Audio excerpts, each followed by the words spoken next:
কথায় কথায় মিথ্যা। 10টা কথা বললে 9টা কথা বলেই মিথ্যা, পুরো পেট ভরা মিথ্যা কথা।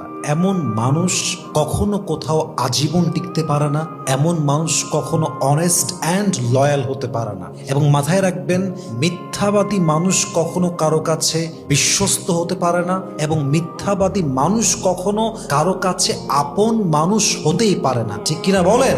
এজন্য মানুষের ভালোবাসা মন থেকে পেতে চাইলে, কারোর সাথে আজীবন থাকতে চাইলে সত্যবাদী হন।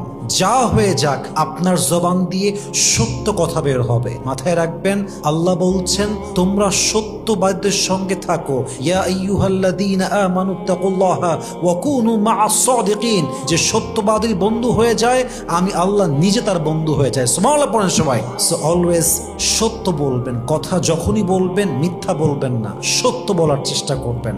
আল্লাহ সবাইকে বোঝার তৌফিক দান করুন। পড়েন সবাই আমিন।